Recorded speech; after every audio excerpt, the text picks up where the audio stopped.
Então temos um capítulo à nossa frente hoje muito interessante, cheio de ensinos para nós. Que Deus nos ajude a pensar.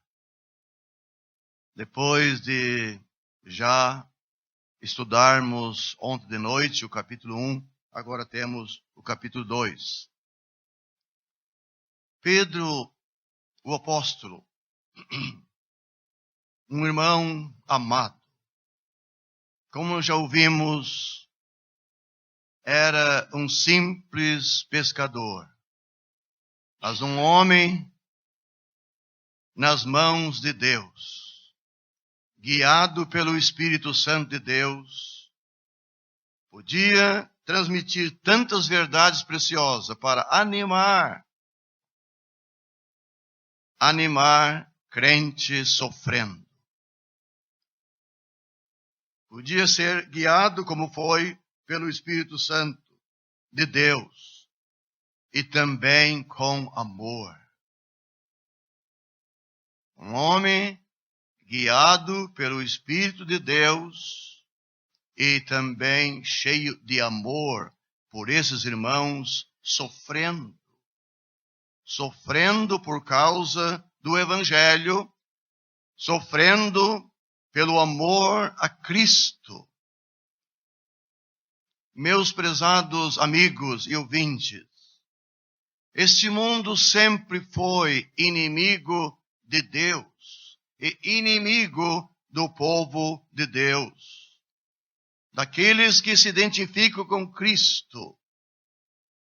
Não precisa esperar apoio do mundo e às vezes nem mesmo dos seus próprios parentes. Mas Pedro, guiado por Deus, escreve essa carta para esses crentes dispersos, sofrendo, para animá-los, ajudá-los, fortalecê-los na fé e na vida espiritual. Então, Pedro nos apresenta esses crentes sofrendo sobre vários aspectos, podemos pensar. Em vários aspectos, de várias maneiras. Eu vou procurar ser breve. Eu acho que é um estudo bom para nós conversar. E temos irmãos aqui que podem nos ajudar bastante neste estudo, pois o assunto é muito vasto e muito precioso. Para mim, o ponto-chave é versículo 4, mas vamos pensar primeiro nesses crentes, depois vamos voltar para a pedra viva, a pedra principal, que é Cristo. Como eu já disse, Pedro apresenta esses crentes em vários aspectos. Versículo 2, como meninos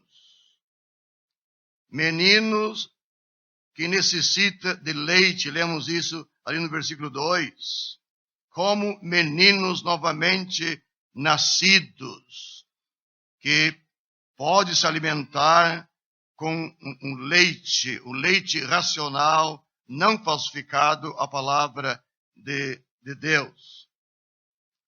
Temos também versículo 5, como pedras vivas.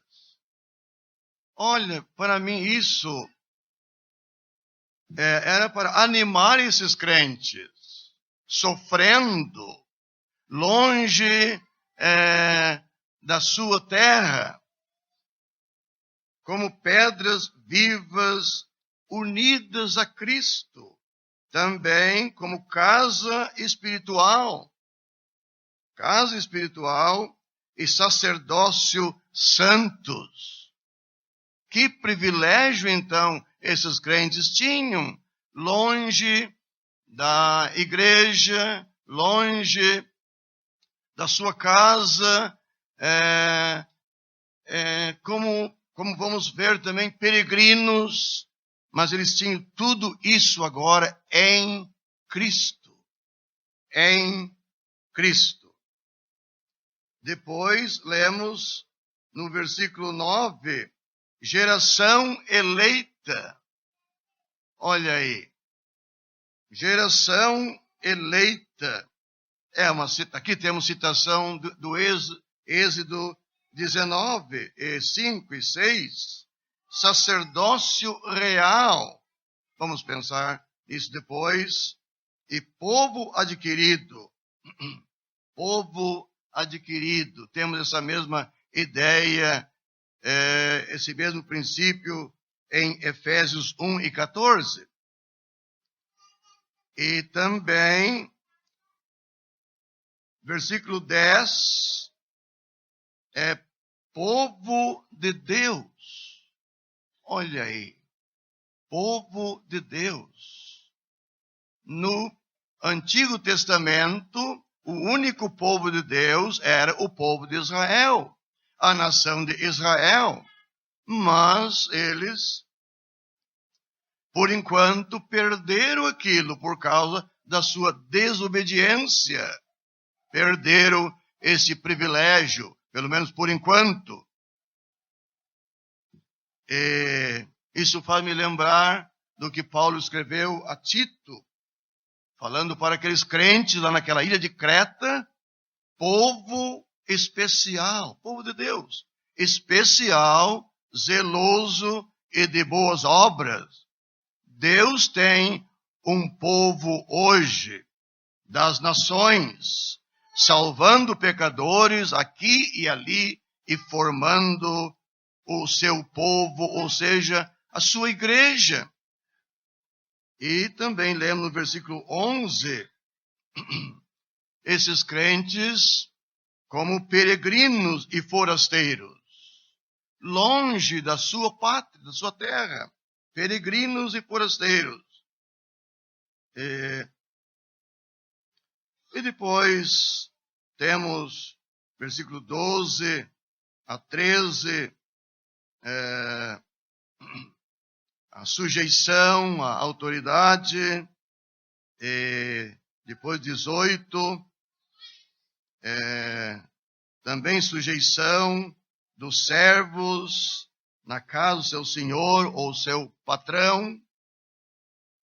E temos o grande exemplo de sofrimentos em Cristo, a partir do versículo 21, porque para isto sois chamados, pois também Cristo padeceu por nós, deixando-nos o exemplo para que sigais as suas pisadas.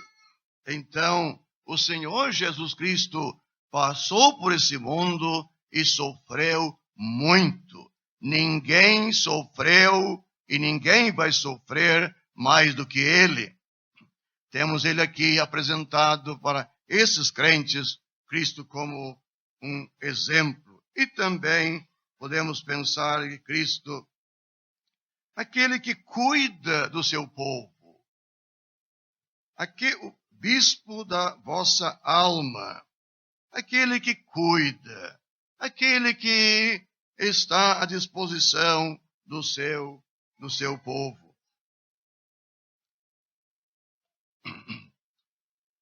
Mas podemos voltar e pensar, para mim, o ponto-chave. Versículo 4. Cada pessoa salva um dia já se chegou a Cristo, recebendo Ele como o seu Salvador e Senhor da sua vida. Sábado agora, dia 31 de dezembro, vai fazer 50 anos que eu aceitei, ou como temos aqui, me cheguei a Cristo, recebendo Ele como meu Salvador, aqui em Cachoeirinha. Mais ou menos 8 horas da noite, lendo a Bíblia Sagrada, lendo Isaías 53. Eu compreendi que a morte de Cristo, os sofrimentos dele e o sangue derramado foi o preço pago para a minha salvação, e eu, sem demora, me cheguei a ele pela fé e o aceitei como meu Salvador. Seria a sua oportunidade hoje. Se você ainda não é salvo, você pode ser salvo nesta reunião, essa noite, como um pecador arrependido, compreendendo o valor da morte e o sangue de Cristo por causa do seu pecado. E você precisa receber ele como teu Salvador. Então, mas os crentes aqui são animados, chegando-vos para ele, pedra viva, reprovada na verdade. O Senhor Jesus Cristo, ele é a pedra viva. Foi isso que ele disse para Pedro em Mateus 16. É interessante que Pedro não fala de si próprio como a pedra, não. Cristo disse aquele dia para os seus discípulos, disse para Pedro, tu és Pedro, e sobre esta pedra, sobre Cristo, edificarei a minha igreja. É isso que ele está fazendo nesse mundo. A sua igreja que iniciou-se, que nasceu nesse mundo em Atos 2. Ele é a pedra viva.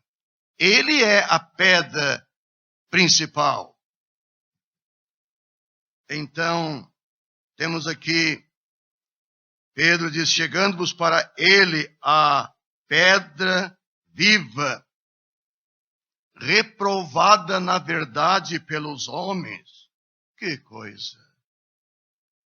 Cristo foi e ainda é, pela maioria, rejeitada pelos homens. Mas para com Deus, eleita e preciosa. Versículo 6, a respeito de Cristo, também, ele é a pedra principal e eleita, escolhida. Ele é a pedra principal. Os judeus, como nação, rejeitaram a Cristo. Desprezaram a Cristo.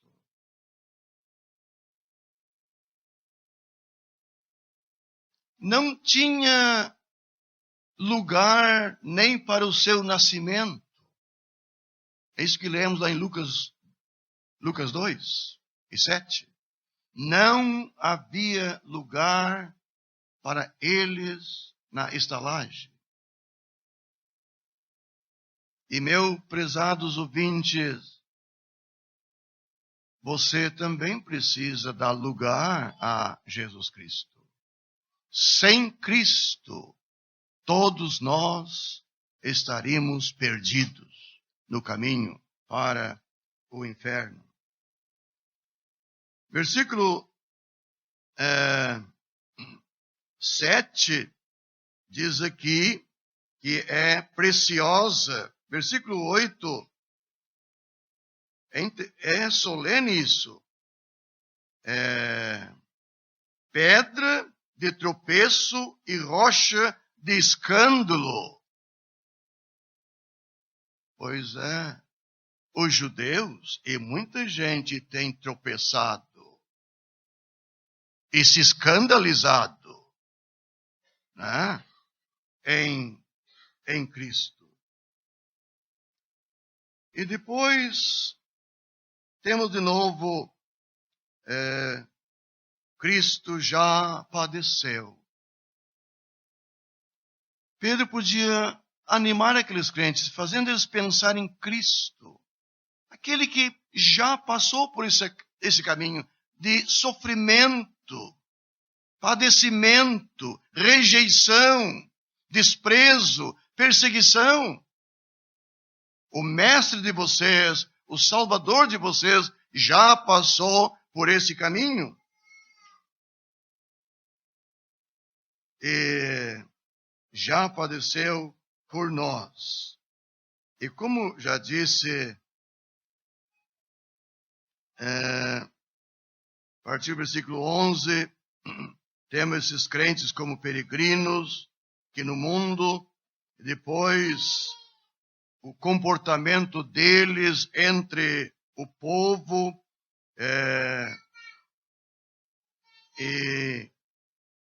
e sujeição deles às autoridades, aos governadores, e honrando o rei, amando os irmãos,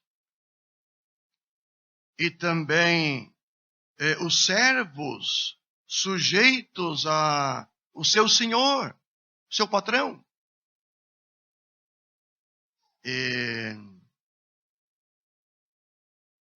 Porque não se sujeitando, o versículo 20 diz, porque glória será essa se pecando ou desobedecendo sois esbofeteados e sofreis? Mas se fazendo bem sois afligidos e sofreis, isso é agradável a Deus. Os sofrimentos por amor a Cristo, um sofrimento sem o crente estar culpado, Deus é glorificado, Deus é honrado. E depois temos aqui Cristo, o qual, quando injuriava, não injuriava, quando padecia, não ameaçava, mas entregava-se àquele que julga justamente. O Senhor Jesus nunca ameaçou, ele não retribuía, ele esperava, ele em Deus, levando ele mesmo em seu corpo os nossos pecados sobre o madeiro.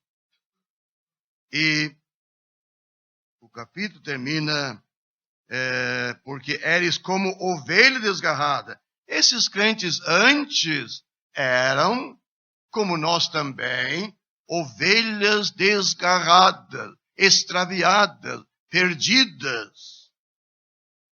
Mas tendes voltado ao pastor e bispo da vossa alma. O nosso Senhor, ele é o bom pastor. Ele é o sumo sacerdote. Ele é aquele que cuida do seu povo, das suas ovelhas. O que eu tinha de momento para dizer é isso, e vou me sentar. E, sem dúvida, tem irmãos que vão me ajudar bastante durante o estudo, e algum irmão querendo falar sobre o capítulo para nos ajudar, será muito bem aceito. Já disse, temos irmãos aí que podem nos ajudar bastante nesse estudo, pois tem tantas coisas preciosas aqui ligado com o povo de Deus. Como disse o Roberto, eu sabia que eu ia esquecer. Não citei o versículo 1. Aqui temos, pelo menos, versículo 1, 5 itens, né? Coisas, ou podemos dizer pecados. Deixando ou despojando-se, temos aqui coisas que pode atrapalhar, impedir o crescimento espiritual, pode impedir de se alimentar com o verdadeiro leite, com o verdadeiro alimento sólido para crescer na vida espiritual, deixando, pois, toda a malícia. A malícia. A malícia é a raiz, podemos dizer. A raiz de todos os males é seríssimo. E depois, todo engano, temos aqui a palavra todos, né? Todo engano e fingimentos, e invejas e todas as murmurações. Isso é para deixar. O crente já confessou isso ao ser salvo. Mas isso tem que aparecer na vida prática. Que essas coisas não pertencem mais para o Filho de Deus. Mesmo tendo ainda com ele uma velha natureza, mas isso é coisa do passado. Se alguém está em Cristo, nova criatura é. As coisas velhas já passaram, eis que tudo se fez novo. E depois, esse desejo de se alimentar com o leite não falsificado, a palavra de Deus genuína. Então, realmente, nós não temos setor novo no início do capítulo 2 de José. O assunto é o mesmo. Do capítulo 1. Sim. O pois, de versículo 1, leva-nos de volta para o fato de purificar as vossas almas, versículo 22 do capítulo 1. E nesta nova vida que nós temos, tem que ter crescimento espiritual. E para isto acontecer, tem duas coisas necessárias. O verbo deixar, versículo 1, e desejar, versículo 2. Quem sabe o senhor quer comentar na ordem disso? Qualquer pai, qualquer mãe, deixando a criança comer uma bala, mais ou menos 10 para meio-dia, e deixa a criança na mesa para almoçar às meio-dia 15, não vai ter apetite para se alimentar se já está com uma bala na barriga. Então, se nós estamos com estes males do versículo 1, e nós não estamos deixando isto para o lado, não vamos ter apetite para o leite do versículo 2.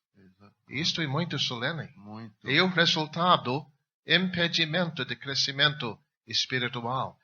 Mas o que quer dizer então esses 5? O senhor concorda? Divide em 3 grupos pela palavra tudo? Sim. Será que tem uma lembrança ainda do quadro que já tivemos do Velho Testamento na saída do Egito? Havia tudo dado por Deus, mas houve maldade, houve engano, houve essas coisas, e certamente houve murmurações. Sim. Bastante. Deus deu o maná espiritual diariamente, mas até o maná era o assunto da murmuração. E não houve progresso, e muitos morreram no deserto. O senhor já explicou. Quem vai comer uma bala antes do almoço, então vai tirar o apetite. E o crente permitindo essas coisas em sua vida, ou outras coisas que não têm apoio na Bíblia, vai tirar o apetite de se alimentar desse alimento genuíno, a palavra de Deus. Então, deixando, pois, toda malícia, todo engano, fingimentos, invejas e todas as murmurações, isso aconteceu com o povo de Israel no deserto. E tem avisos solenes para nós É uma relação proporcional entre os dois, porque quanto mais deseja o leite racional, tanto mais deixa estas coisas que são maléficas. E quanto mais se alimenta dessas coisas que realmente são características da velha natureza, mais vai ter um menor desejo para o leite racional, o alimento verdadeiro, como o senhor está explicando. Exatamente. A murmuração. Não, a murmuração, facilmente o crente pode estar murmurando. Foi assim com o povo de Israel no deserto. Deus abençoando, Deus tirou do Egito, Deus alimentando, vestindo, todos aqueles anos, sempre estavam murmurando e reclamando e se queixando.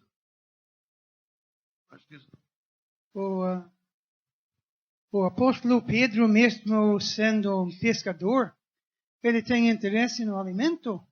Aqui neste capítulo e no último capítulo da segunda carta, ele fala do crescimento. Então, essas 5 coisas aqui impedem o desenvolvimento espiritual. O neném nasce com um desejo de quê? Mamar. Sim. O crente recém-salvo também tem apetite para as coisas de Deus. Estou me lembrando do apóstolo Paulo, logo depois de ser salvo, e quem sabe na hora, ele perguntou: Senhor, que queres que faça? Então é para nós buscar a vontade de Deus, nos alimentar. É a nossa responsabilidade. Mas será que nós temos apetite para o lado certo? Bom exemplo. Sr. José, sim. será que podemos dividir o capítulo em 3 sessões? A primeira, versículo 1 ao 11, é a consagração do crente, do povo de Deus. Naqueles 2 aspectos. O que é que você... A consagração do crente é como sacerdócio santo e sacerdócio real. Sacerdote entrando no templo e depois saindo do templo, como sacerdócio santo, entrando como sacerdócio real, saindo. Assim deve ser o crente na sua consagração. E aí na segunda parte, a vida social. Versículo 12. Tendo o vosso viver honesto entre os gentios. Então, a vida social, a vida... Na terceira parte, entrando até capítulo 3, a vida do lar. Esses 3 setores. Sim, muito bem. Acho que o Sr. Tomás ia falar, né, Sr. Tomás? Devemos notar a palavra como em versículo 2. Eu concordo com o Sr. Gray que uma pessoa recém-salva é um neném que precisa de leite. Só isto não é o quadro do versículo.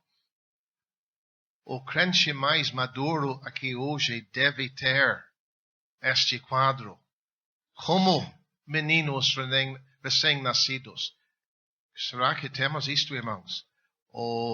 A aptidão para o leite, o apetite. Não é só nas primeiras horas depois de nos salvar, mas sempre assim. Sempre precisamos desse alimento. Ninguém se forma, né? Sempre precisamos desse alimento espiritual. Interessante, fala aqui, não falsificado. No final de 2016, como que temos coisas falsificadas? Alimento que não convém para o crente. Quer falar um pouco mais de livros, CDs, vai indo. Tantas coisas. Aparelhos eletrônicos e tantas coisas que pode roubar e tirar o tempo do crente e não tem tempo para se alimentar um verdadeiro alimento espiritual. Mas principalmente o engano de apresentar como se fosse leite. Não faz muito em Santa Maria nós tínhamos um caso. Um rapaz, acredito, salvo. Mas graças a Deus, eu fui guiado para ter uma conversa sozinho com ele. E eu peguei das perguntas dele. Ele tinha estado escutando coisas que não eram da Bíblia. Perguntei onde. Estava escutando na internet um pastor. E achava um pastor bem por dentro da palavra. Mas era bobagem que ele estava ouvindo. E graças a Deus, eu ajudei-lo para cortar aquilo. Era leite falsificado. Sim, Bobagem. sim, isso mesmo. Jovens, cuidado. O internet é uma fonte de bobagem das coisas de Deus. Não tem nada de alimento. E tantas outras coisas, né, Sr. João? E podemos ver como esse leite pode fortificar, alimentar e saciar a necessidade do crente, a qual o versículo 1 apresenta esses 5 itens, a qual o mundo tem tantas coisas para impedir o progresso espiritual do crente. Mas Deus vem oferecendo algo que pode alimentar a alma do crente. O crente, pessoa salva, conhecendo a Cristo, tendo as suas convicções em Cristo e a sua palavra, não precisa perder tempo em pesquisar outras coisas. Temos tudo em Cristo e na sua palavra. Seja em que for, jornais, livros, internet, é perca de tempo. E tem acontecido pessoas se envolvidas e estragado suas vidas por causa dessas coisas. Vinícius. Ainda nessa linha de ensino errado e alimento certo, a única maneira de ter discernimento espiritual para detectar o erro em algum ensino é ter passado muito tempo com a verdade, aprendendo do Espírito e da Palavra. Então, nós devemos cuidar, porque podemos achar que temos a capacidade de discernir certo conteúdo em certo lugar, mas dependemos de Deus e do Espírito Santo para isso. Então, aqui o foco é passar tempo com a Palavra de Deus, creio eu, com a verdade e fontes confiáveis dentro com os irmãos e na igreja da verdade, para haver desenvolvimento, discernimento espiritual. Isso leva tempo. Sim. Muito bem. E seu José, cada pessoa salva tem 2 naturezas. Tem a nova natureza, depois que nasceu de novo, e tem aquela velha, antiga natureza, tem a carne. E nesses 2 versículos podemos ver 2 tipos de alimento. O versículo 1 é o alimento da carne. E o versículo 2 é o alimento da nova natureza. E dando lugar para esse da carne, do versículo 1, deixando um pouquinho disso ter lugar, aquela natureza gosta e se alimenta e quer mais. Muito bem. Em cima do que o Vinícius falou, um irmão bem experiente me disse uma vez, tu não precisa estudar o erro para conhecer o erro. Aprenda a verdade que o erro vai se... Sim. Muito facilmente tu vai identificar o erro. Mas eu queria fazer uma pergunta, ampliar um pouquinho essa palavrinha antes da palavra murmurações, por exemplo. Todas as murmurações. Uhum. Todas. Que aspecto todas? Tudo que coisas, reclamação e falando de um e de outro, quem sabe, enfim, abrange uma série de coisas. Pode entrar também em questão do mundo político? Pode ser também. Pode. Falando do governo, esse e aquilo. Mas alguém... Por que diz aqui o leite racional? A genuína, para mim, a palavra de Deus. É o leite puro. Mas se alguém quer dar uma outra... Esse é o leite... No mercado, o Sr. José tem o leite desnatado. Acredito que Sansão não foi criado nisso. E tem o leite semi-desnatado e tem o leite integral. Então é o leite puro que nós estamos... Eu uso o semi-desnatado. Eu uso o semi. A palavra racional só aparece 2 vezes no nosso Novo Testamento. Romanos 12, versículo 1.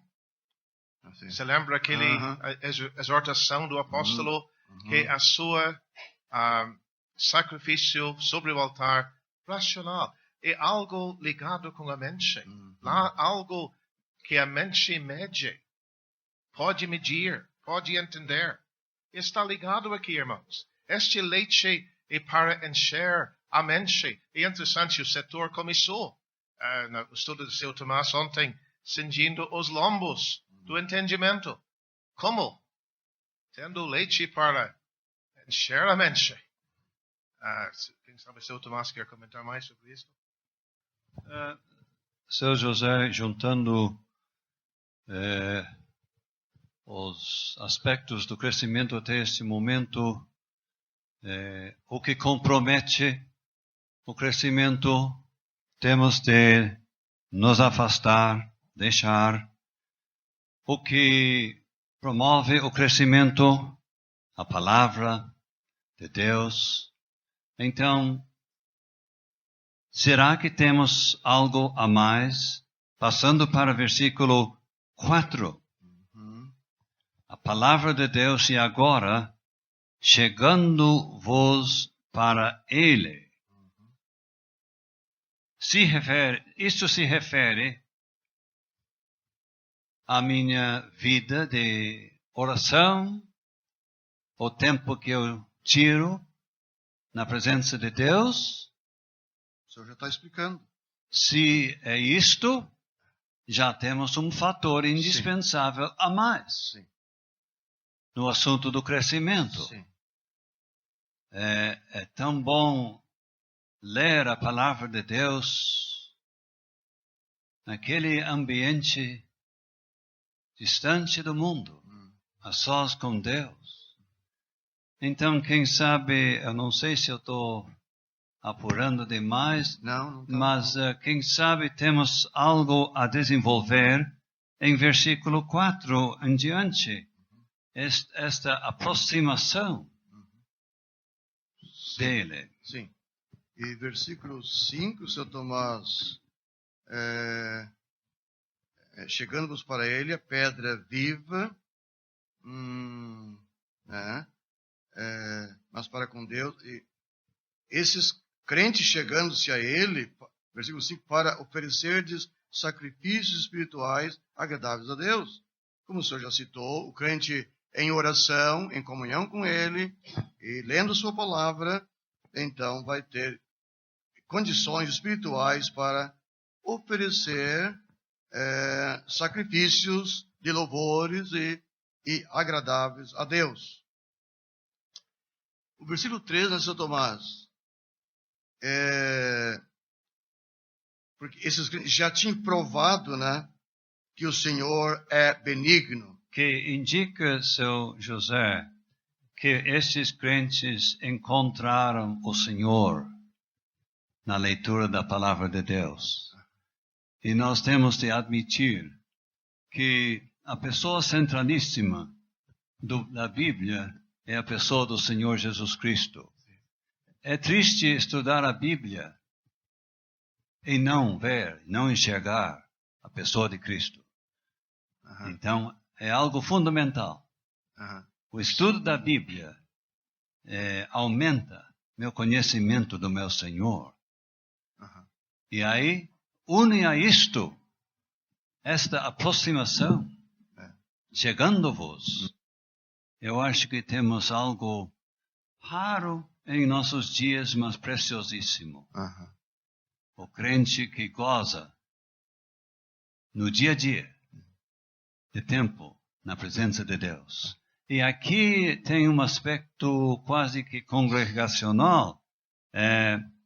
A totalidade dos crentes é como um templo santo. Né? Sim. Um templo santo, cada um sendo uma pedra viva. Né? Sim. Então, é muito bom pensar em horas quando reunidos, quando partimos para aquele ambiente santo e sacrifícios agradáveis de louvor sobem, tendo por base o Senhor Jesus Cristo. E quando lamentamos, quando terminou e tivemos de ir para casa. Sim, tá bom. Será que eu estou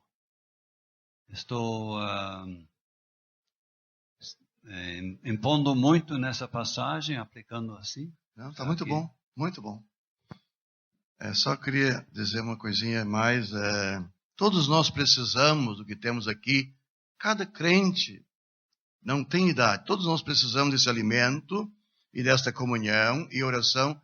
Mas quem sabe uma palavrinha para... Temos crentes novos, né?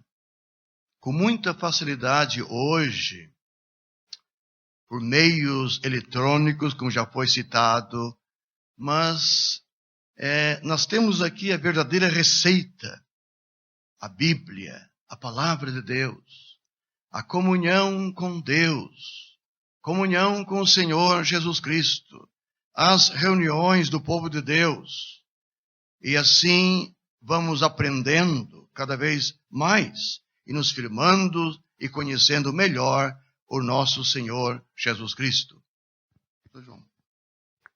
Gostei muito da maneira que o Sr. Tomás está entendendo o versículo 4, mas posso sugerir uma outra maneira de entender. Que nós chegamos a Ele na hora da nossa salvação. Sim. O mundo o rejeitou, o versículo diz, estou reprovado, na verdade, pelos homens, mas Ele é a pedra viva a quem nós chegamos. E pelo fato de nós conhecermos Ele, nós nos tornamos as pedras vivas, do versículo 5. Sim. E entramos a ser membros da casa construída, que é? A igreja, que é o corpo dele, na hora da nossa salvação. Mas, claro, eu não estou tirando esse efeito, porque certamente está ali ao fim do versículo 5. Estando nesta casa de Deus, neste corpo de Cristo, pedras vivas, vamos ter o privilégio, não de um sacerdote lá no templo do Velho Testamento, mas sempre atuar nesta casa, nesta qualidade de membro desta casa, oferecer sacrifícios espirituais agradáveis a Deus. É só o versículo 4 onde eu vejo algo um pouquinho diferente, ligado com a conversão. Mas está muito bom. Só para apresentar outra maneira de entender. Eu acho que eu tinha citado que cada pessoa salva já se chegou a Cristo. Mas temos agora esse privilégio de chegar na sua presença. Diariamente temos a reunião da ceia, temos aqui o sacerdócio, né? Então o crente tem esse privilégio de oferecer sacrifícios, conforme Hebreus 13, né? Seu José, sobre esse alimento, normalmente em cada casa tem os horários quando se põe o alimento para o corpo. A hora do café de manhã, o almoço ao meio-dia, a janta de noite. Na parte espiritual, o que o Senhor nos diz sobre o nosso tempo com a Bíblia? Devemos ser determinados e começar o dia tirando um tempo para ler e orar. Durante o dia, quem sabe, 2 ou 3 vezes ao dia. O que o Senhor nos diz? Porque as vidas de quase todo mundo são cheias de coisa, e se não determina um tempo para a palavra de Deus, passa o dia e não lê nada.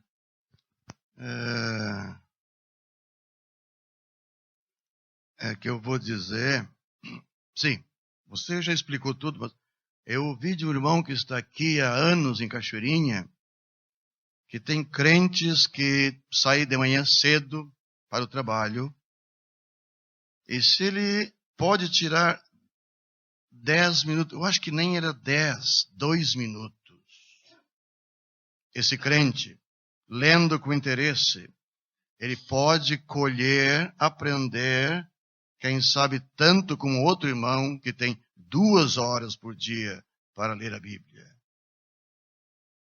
Não sei se eu estou exagerando, mas o que ele queria dizer? O crente às vezes não, de manhã tem que levantar, já ir para o trabalho, mas pode ler um pouco e pode aproveitar bastante e servir para meditação durante o dia. Sim, o crente deve ler a sua Bíblia de manhã, se pode, ao meio-dia, e de noite também.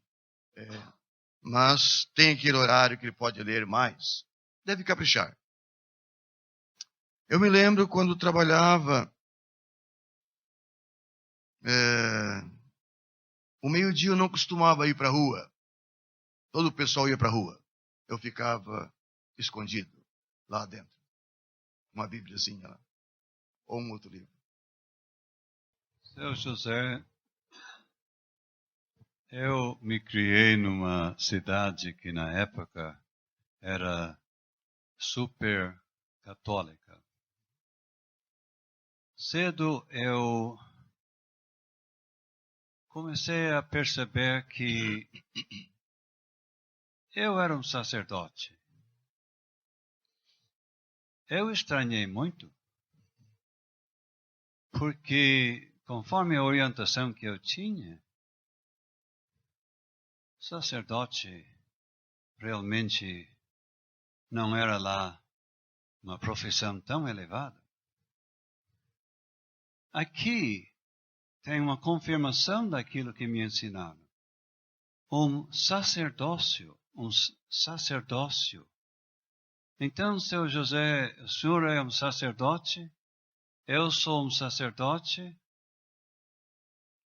Explica isto. Claro, o pano de fundo é do Antigo Testamento. Mas eles usavam uma roupa especial e era restrito à família de Levi, ainda a família de Arão. Em que sentido nós aqui pertencemos a um sacerdócio santo e real? Os sacerdotes daquela família, os levitas, né? Eles que podiam entrar no templo, hoje, e com roupas especiais, não temos isso hoje.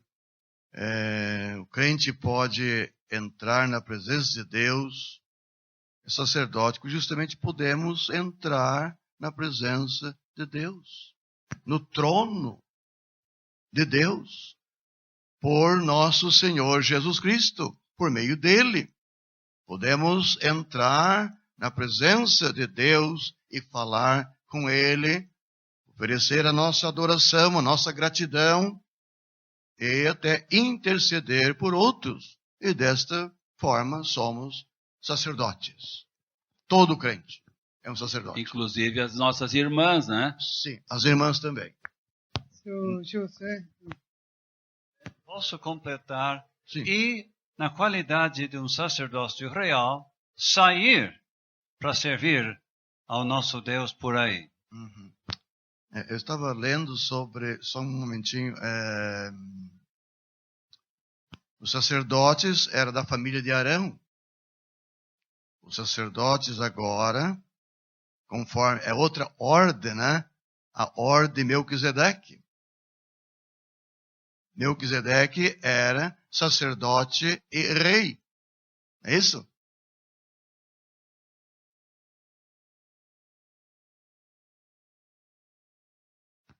O sacerdócio, segundo a ordem de Melquisedeque, é exclusivo do Senhor Jesus Cristo, porque diz que é feito segundo a virtude da vida incorruptível. Sim. E só ele tinha vida incorruptível. Mas acho que nós temos muito aqui do sacerdócio do crente. Podemos aproveitar, né? Por cortei o assunto do... Pensando no sacerdócio real, né? Tem ligação. Né? O sacerdote está sempre em pé, está sempre ativo. Tudo bem. Eu queria saber das ofertas que ele está oferecendo, qual seria a primeira que Deus espera do crente hoje, que sem salvo? Sacrifício, qual seria o primeiro do crente recém-salvo hoje? Agradecer a Deus pela sua... Acho que isso liga nós com o estudo no ano passado, Romanos capítulo 12, versículo 1. O oferecer, apresenteis os vossos corpos, seria o primeiro. E depois vem o louvor, e tem várias.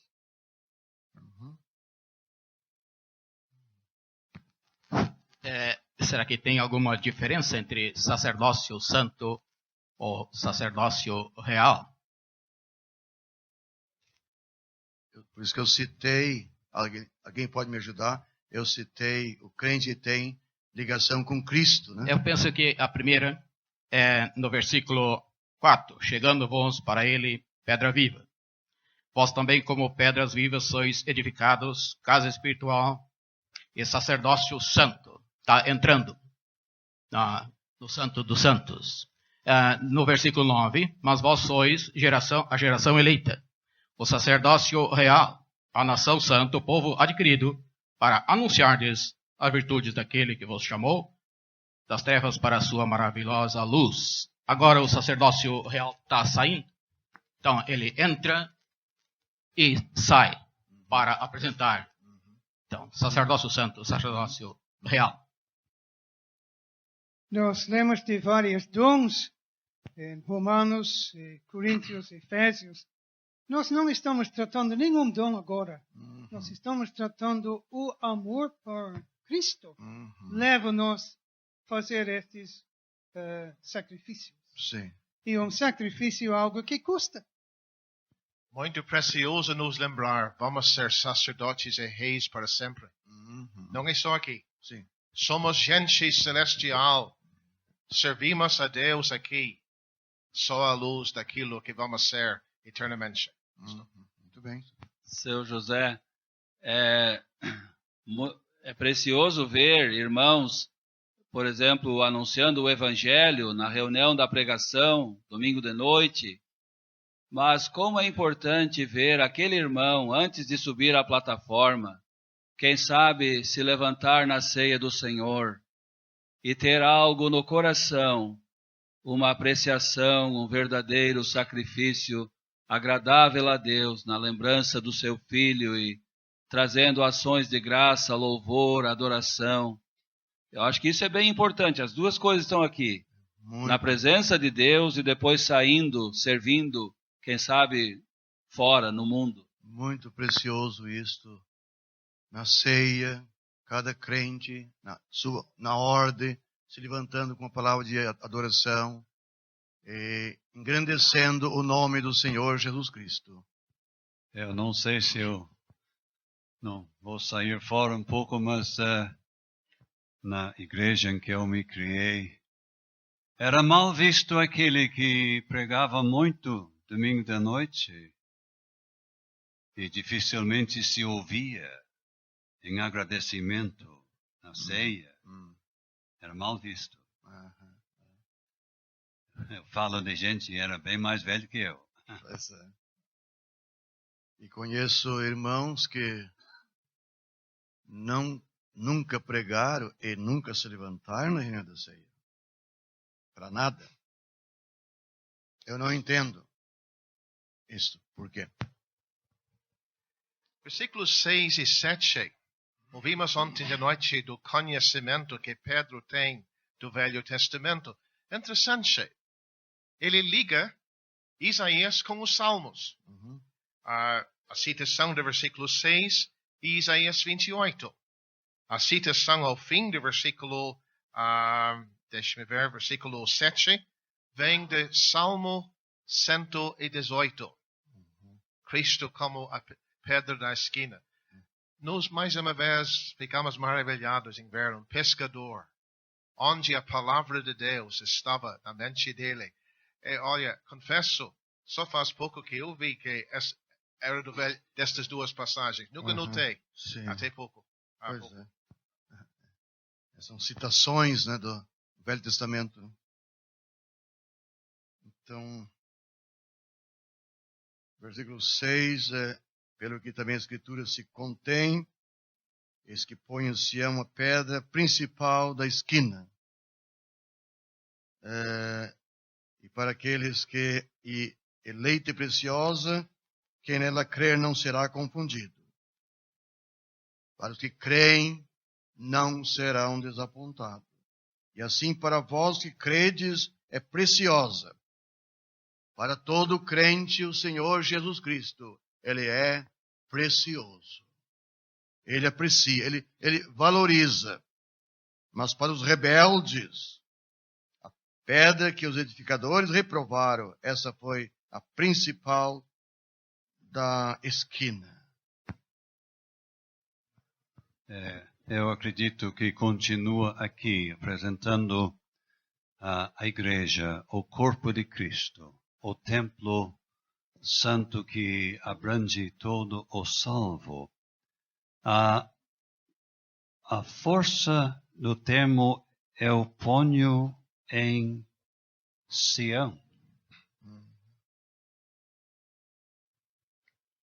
O que isto significa, Sião?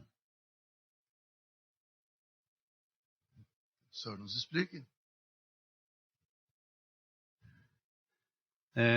Os irmãos podem ter algum pensamento, Sião e não Sinai. Porque nós vemos o contraste em capítulo 12 de Hebreus. E não se refere, neste versículo, a uma determinada cidade construída em algum lugar, mas é o significado espiritual. Não é mais a lei, o Sinai. Não. Agora, a grande base é a graça salvadora. Então, é neste sentido que ele se refere, serve-se da citação eu ponho em Sião.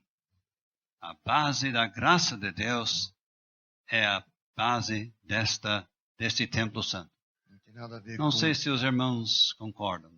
Não tem nada a ver com Monte Sinai, nem nada a ver com Jerusalém. O que é a ideia do principal da esquina? Em Efésios é a ideia de ligar os gentios e os judeus, mas eu não vejo isto aqui. Parece que é o alicerce firme que está aqui. Concorda? Sim. Em Efésios 2, né? Seja como for a estabilidade deste templo é acima de qualquer questionamento ou dúvida. Sólida, duradoura, confiança absoluta. Será que precisamos caprichar para a nossa oração na ceia do Senhor? Não usar sempre as mesmas palavras? Devemos caprichar. 2 pensamentos que eu tenho sobre isso. 3, talvez até. O sistema do catolicismo, onde já se sabe exatamente o que vão, a oração que fazem. E as repetições constantes das mesmas palavras. Então, há a possibilidade de até o crente novo, assim, decorar palavras a respeito de Cristo, da sua glória e de tudo que ele é, e dizer domingo após domingo aquelas mesmas coisas. Não só o novo, nós velhos também. Outra coisa que a gente nota, nós temos na ceia, assentado atrás, os nossos filhos, os nossos netos. Sabe que eles sabem que nós dissemos o domingo passado as mesmas coisas que estamos dizendo hoje? Comentam em casa. E nós mesmos não nos damos conta. Então, a repetição é algo que não agrada a Deus, né? Precisamos achar palavras diferentes para levar perante Deus a respeito do nosso Salvador. E as crianças estão ali, às vezes parece que estão distraídas, mas a criança tem capacidade de prestar atenção em 2, 3 coisas ao mesmo tempo. E eles estão vendo e reparando. Para mim, o crente não é que ele vai fazer uma oração bonita, palavras bonitas, mas é o crente cheio de Cristo. Vai ter algo para falar. Peço perdão para entrar novamente, mas quanto à pessoa do Senhor Jesus Cristo, a repetição por falta de recurso para partir para um outro pensamento é injustificável, porque o Senhor Jesus Cristo é e será eternamente inesgotável. A altura, a profundidade, a grandeza, a glória, a supremacia, a honra que pertence a esta pessoa será o assunto que se perpetuará por toda a eternidade. Então, realmente, não se justifica mera repetição. Podemos voltar para pensamentos já colhidos, mas com um aspecto novo, um enriquecimento do pensamento. Realmente não se justifica uma repetição dominical quando se trata desta pessoa. Então isso, em conclusão, pode ser falta de exercício, né? É falta de conhecer a Cristo cada vez mais. Então, o senhor concorda que o quadro muda um pouquinho? A pedra, como vamos usar a palavra pedra de uma construção no início? Sim. Mas os edificadores examinavam a pedra? Não, isso não faz parte da nossa construção. Rejeitaram. Versículo 8, esta mesma pedra se tornou uma pedra de tropeço.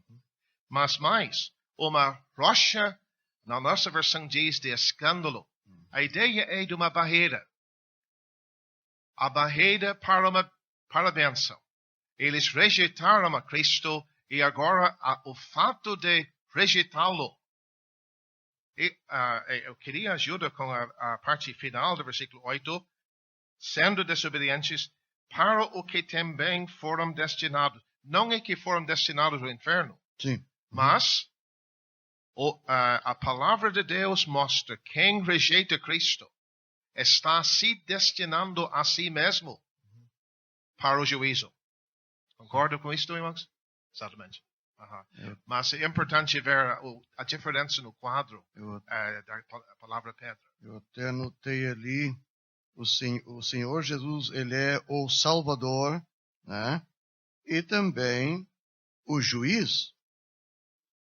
Se não aceita ele como Salvador, vai ter que enfrentar ele como o juiz, que vai condenar. Eu só me lembrei, o irmão mencionou agora, que Pedro proferiu essas palavras perante o Sinédrio, em Atos capítulo 4, correndo risco de vida. Ele lançou em rosto aqueles do Sinédrio esse assunto. E verdadeiramente estes, a quem ele estava falando em Atos 4, eram esses edificadores que reprovavam Cristo. Rejeitaram ele, Sim. não tinha lugar para Cristo. Sim. E o pecador hoje é a mesma coisa. Acho que vamos indo, né? Versículo 9. Mas vós sois geração eleita. Sacerdócio, já foi pensado, sacerdócio real, nação santa. Já pensamos em sacerdócio santo, agora nação santa. Povo separado, né? Para Deus, povo adquirido, e temos ali, para que anuncieis as virtudes daquele que vos chamou das trevas para a sua maravilhosa luz. Não é o meu pensamento, mas eu não deixo de mencionar. Possivelmente, versículo 9 é um resumo dos primeiros 5 livros da nossa Bíblia. Gênesis, geração eleita. Êxodo, sacerdócio real. Levítico, nação santa. Números, o povo adquirido. Deuteronômio, para mostrar as virtudes daqueles que vos chamou. Então é muito precioso ver o versículo assim.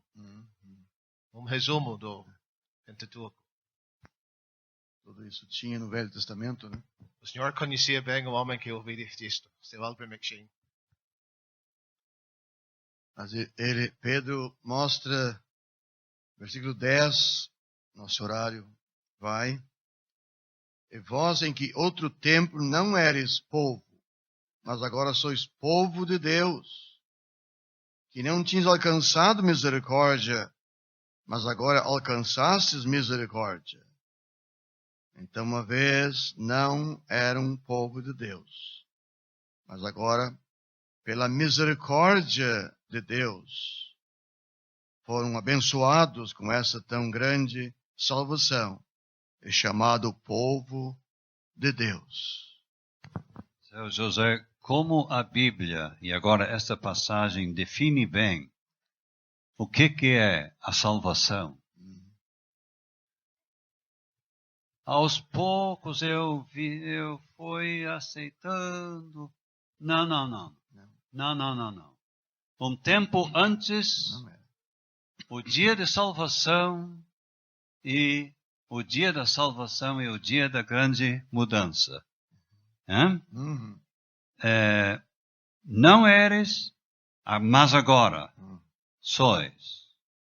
Não tinhas, mas agora alcançaste. Este mas agora ocorre, mas agora em Cristo vós que antes, como é que é aquela passagem? Estavas longe. Estavas longe. Aonde? Já pelo sangue. Efésios 2 e 13. A Bíblia é muito claro. Ninguém aos poucos foi se salvando, amanheceu um dia tirando a conclusão, acho que sou. Não. É algo bem definido. Sim. O dia da mudança, o dia da nova vida. Pode a pessoa não se lembrar que dia foi, do mês, não tem nada a ver, mas houve o dia. É bem definido na Bíblia. E seu José, o final do versículo 9, daquele que vos chamou das trevas para a sua maravilhosa luz. Quem está nas trevas? Gente religiosa também está nas trevas? Também está. Todo pecador que não é salvo, que não tem essa salvação, está nas trevas. Pode ter a sua boa religião. O Senhor Jesus disse, se a luz que há em ti são trevas, quão grandes serão tais trevas? Quem sabe se referindo àquela gente religiosa e de todos os tempos também. E o pecador é chamado das trevas para a sua maravilhosa luz através da pregação do Evangelho, a palavra de Deus. Não tem outra forma. Nós estamos lembrando também Efésios 1, diz ali, depois que ouvistes a palavra da verdade, e tendo nele também crido. Então teve um momento, depois que ouvistes a palavra da verdade, o evangelho da vossa salvação, e tendo nele também crido, fostes selados com o Espírito Santo da promessa. Então, é num ato, na hora, tem um momento. Não é um processo que vai... Quem sabe entramos no versículo 11, né? Amados, Pedro amava esses crentes, peço-vos como peregrinos, agora como peregrinos, distantes, longe da sua pátria. Ele estava ensinando como eles deviam se comportar, agir, viver longe. Seu João. As concupiscências carnais que combatem contra a alma. Está vendo de novo que a palavra alma em 1 Pedro é muito mais do que nós apresentamos no Evangelho. É o ser espiritual. Realmente é o nosso estado espiritual que está aqui. Irmãos, o problema é este versículo sugere que nós estamos em contato.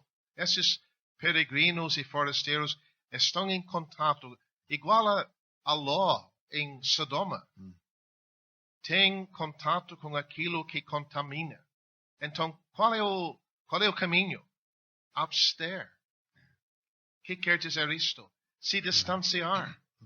Se tiver contato, o problema é que o mal está aqui dentro, como o Sr. Roberto abordou no início.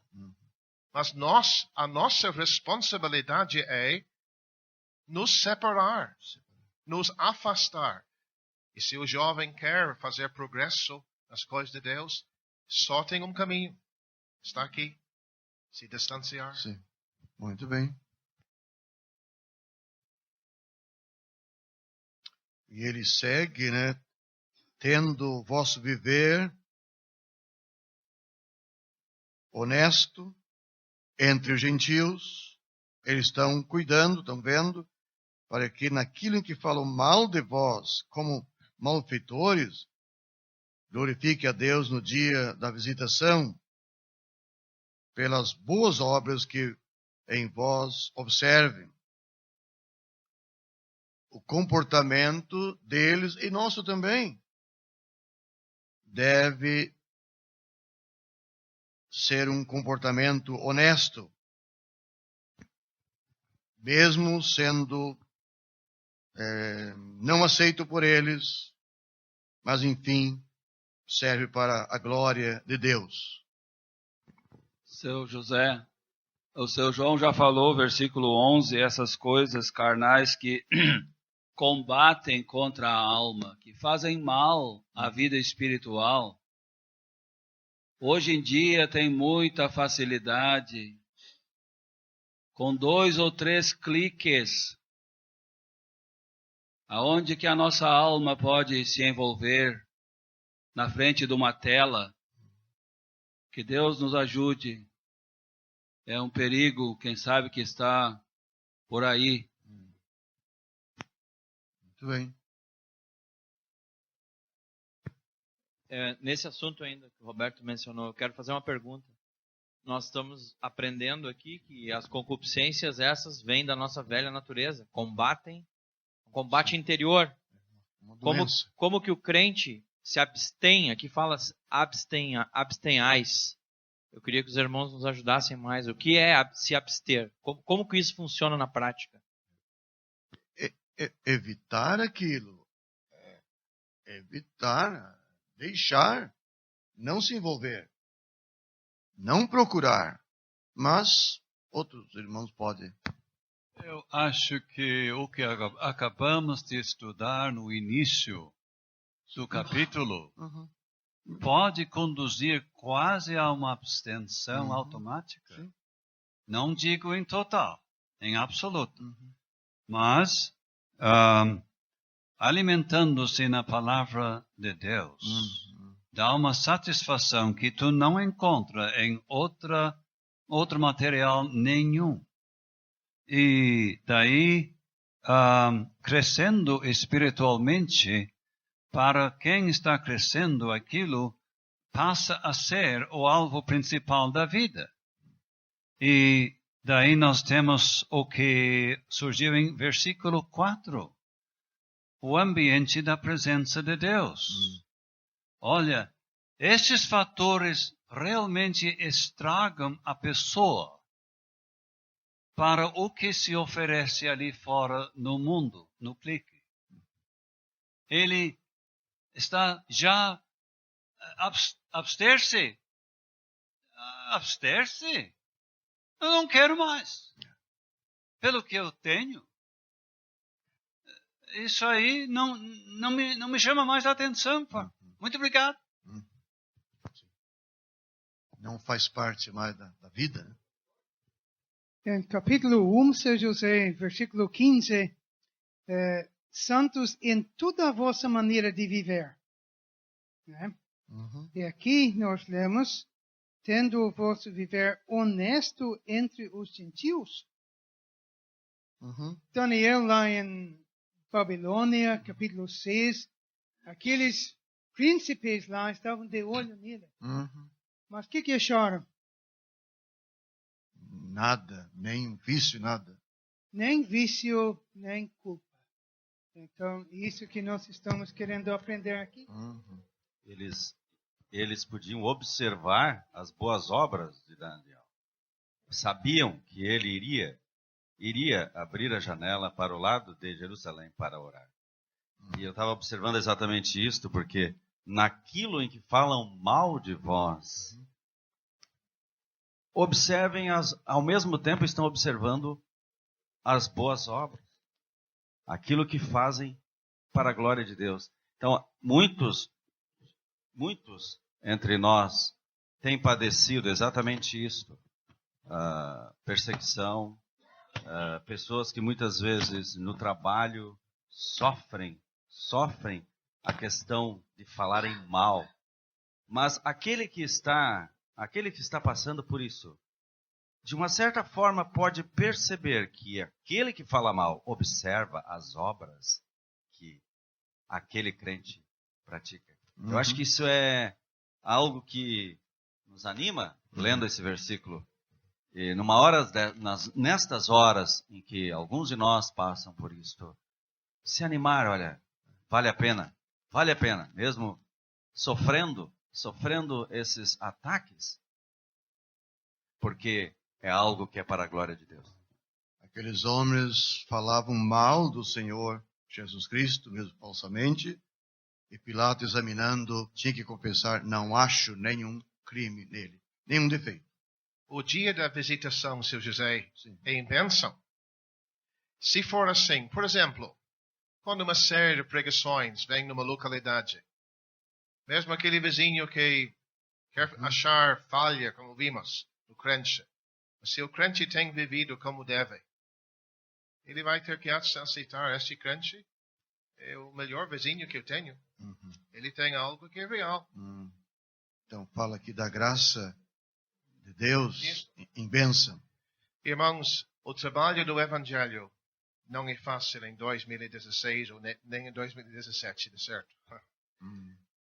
O que nós precisamos é crentes empenhados para trazerem contatos. E como este versículo nos leva a este ponto. O crente vivendo como deve, tendo influência sobre os vizinhos, fazendo contatos, amizades e convidando para ouvir o Evangelho. É um trabalho que nós precisamos muito no Rio Grande do Sul. Muito importante. Seu José, falando sobre as concupiscências que combatem contra a alma, eu acho que temos falado muito por cima sobre esse assunto aí do clique. Sim. Acho que devemos Então, entrar mais nesse assunto? então, expõe, bota. Anos atrás, o pregador do evangelho, ou o irmão que ia fazer um ministério, dizia: eu não tenho televisão, os crentes não devem ter. Era uma coisa bem clara. Acho que hoje também devemos dizer assim, não só sobre a televisão, mas também, se eu tenho um e-mail, alguma coisa assim, modo de pesquisar na internet para o meu trabalho, se alguém que está estudando tem para o seu estudo, muito bem. Mas se é só para passatempo, nós devíamos de dizer, eu não faço isso, não aconselho ninguém que faça. Deveríamos dizer. Bem claro, eu acho. Que não, só assim por cima não resolve nada. Nós vamos voltar para casa e todos vão continuar assim como estão. Bem, explicado.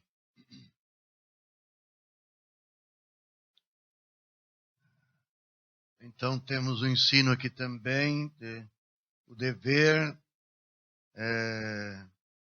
daqueles crentes, em nossos dias hoje, o nosso dever, nossa obrigação, sujeitai-vos, pois, a toda a ordenação humana, por amor do Senhor.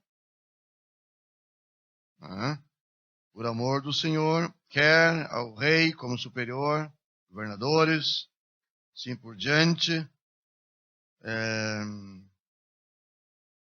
porque como eles enviado para castigo dos malfeitores e para louvor dos que fazem bem.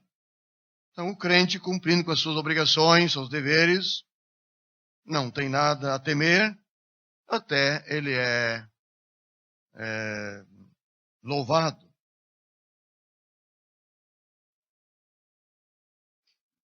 Mas também, porque assim é a vontade de Deus, fazendo bem, e tapeis a boca dos ignorantes, dos homens loucos. Então, o que os irmãos têm para nos dizer? Amai a todos, amai a fraternidade entre os irmãos, temei a Deus, honrai o rei. E eram dias difíceis esses dias, né?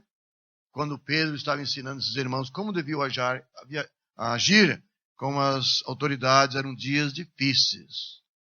Mas não era para reclamar, era para respeitar, era para se sujeitar. Depois temos, a partir do versículo 18, os servos se sujeitando também ao seu senhor, seu patrão, não somente os humanos, bons, mas os maus.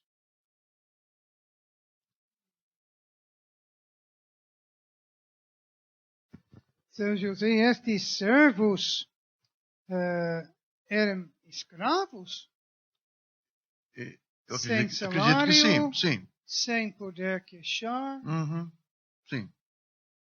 Era sujeito à morte até. Pois é.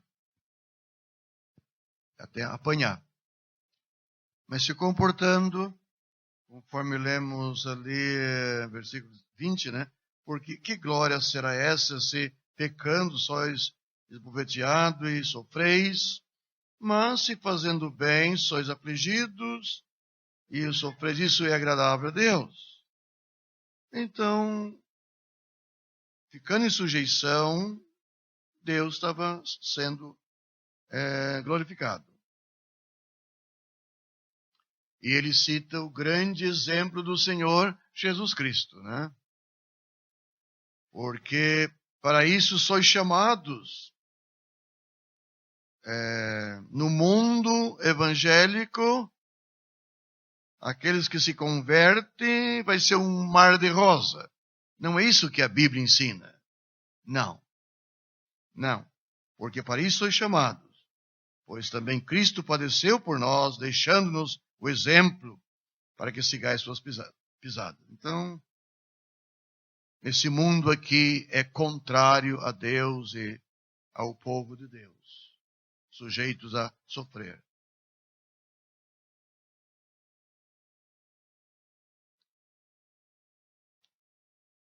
E Cristo, o qual não cometeu pecado, nem na sua boca se achou engano. O justo sofreu por nós os injustos. Nunca, quando era injuriado, não injuriava. Quando padecia, não ameaçava, mas entregava-se àquele que julga justamente. Então, os irmãos querem comentar alguma coisa?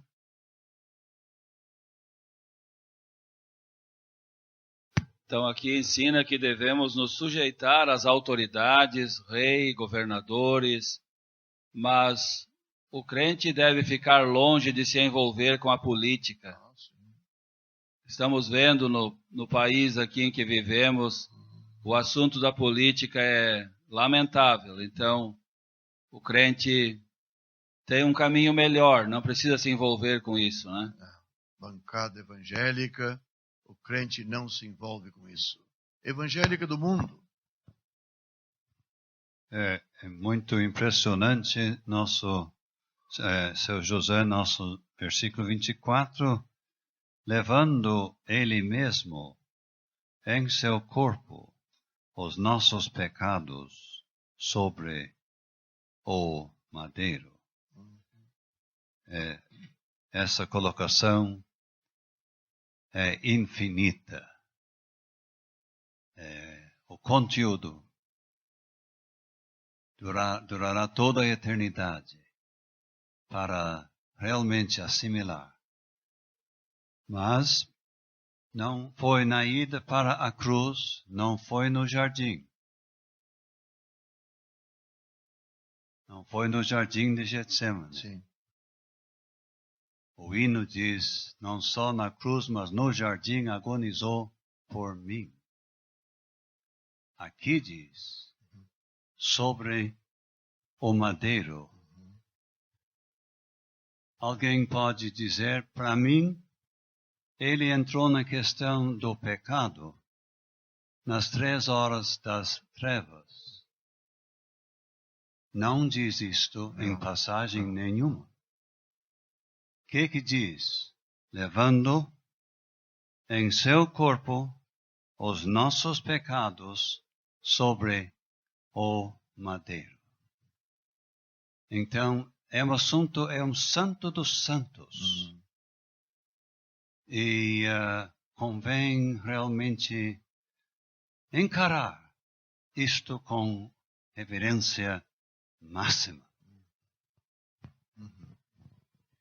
Interessante, os versículos anteriores eram o exemplo de Cristo que ajudava o servo em sofrer. Mas não é o exemplo dele em versículo 24, o efeito da sua morte e a parte final. Para que, mortos para os pecados, pudéssemos viver. Quer dizer, o motivo da sua morte deve ser uma vida santa, reproduzido em nós.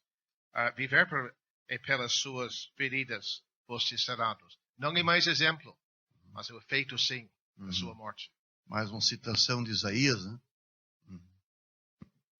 Seu José, aquele que está cumprindo o versículo 2, se alimentando bem, vai estar em condições de oferecer sacrifícios espirituais agradáveis a Deus e vai ter interesse em anunciar o Evangelho e vai estar em condições de ser ajudado por Deus a viver uma vida honesta e também uma vida submissa à autoridade e vai ser uma vida com o exemplo de Cristo.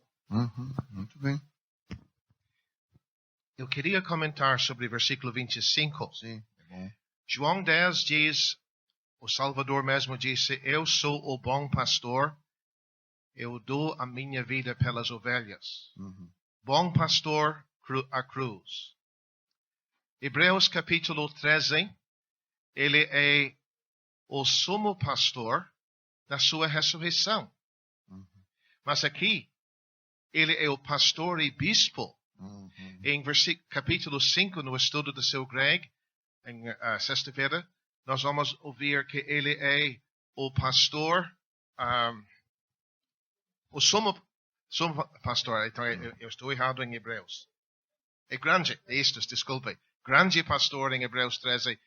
Mas será que isto indica? Há uma ordem aí. João 10, a cruz. Hebreus 13, sua ressurreição.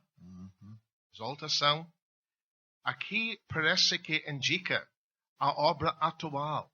Ele, pastor e bispo.